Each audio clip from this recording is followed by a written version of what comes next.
लिखनी कहानी आजिर गल्प काउर मुख। जड़े साधु थिले थरे से भाविले जे मुख प्राप्ति लगी तपस्या बसिबे।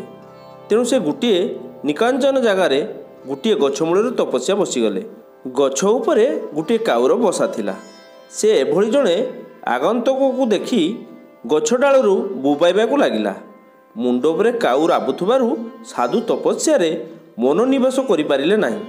तेणु से विरक्त हुई काउ को तोड़िले, किंतु काउ सेठारु गला नाही। बारंबार राबिबाकू लागिला। साधु एथर पथर गुड़ी बाड़ी ठेंगा सबु किछि काउ आड़कू फोपाड़िले, किंतु किछि लाभ हैला नाही। काउटी अनवरत राबिबाकू लागिला। साधुको जिद बढ़ीगला। से एबे केवल काउ को तोड़िबारे लागिले एवं एमिति हैला जे गछरे चढ़ी काउर बसा मध्य भांगीदेले। तथापि काउ राबिबाकू लागिला। एमिति किछि दिन गला, किंतु काउ शांत पड़िला नाही। साधु को देखिबा मात्रके बुबाइबाकू लागिला। सुतरां अन्य उपाय न पाई साधु सेठारु अन्यत्र जीवाकू बाहरिले। हठात सेतिकी बेलकू आविष्कार कले जे काउर स्वर शुभु नाही।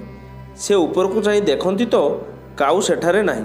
से विस्मित होई भगवान को धन्यवाद जणाते दैवीवाणी शुभिला, बाबा तुमर आक्रमण सते काउटी तार राबर ध्वनिरु विरत न हेबारु से मुख पाईगला, अथच तुम द्वारा ध्यान हैला नाही। दर्शक बंधु, क्षुद्र गल्प साहाय्य आपण मानक एंटरटेनमेंट करिबा या मोर छुटिया प्रयास।